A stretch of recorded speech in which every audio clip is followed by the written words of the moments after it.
শালমহুয়ার জঙ্গল পেরিয়ে পৌঁছে গিয়েছিলাম ঝিল্লি পাখিরালয়ে। এটা ওয়াচ টাওয়ার। অনেক ধরনের পাখি এখানে রয়েছে, আর শোনা যাচ্ছে তাদের কিচিরমিচির আওয়াজ।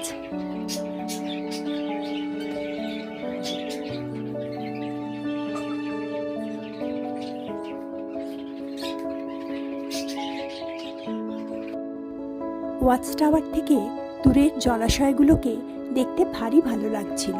শীতকালে অনেক পরিযায়ী পাখি এখানে আসে। এটা কিন্তু আসল নয়।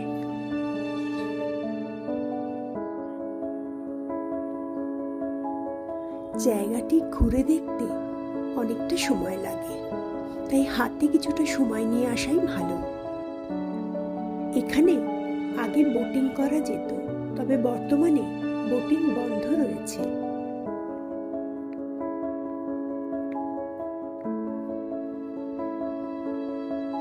পাখিরালয়ে এরকম অনেক বসার জায়গা রয়েছে, যেখানে বসে প্রকৃতিকে উপভোগ করা যায়। এই পার্কটি সকাল 8:30 থেকে বিকেল 5টা অবধি খোলা থাকে। এখানে প্রবেশ মূল্য রয়েছে মাথাপিছু 20 টাকা। এই পার্কের কিছু নিয়মকানুন রয়েছে।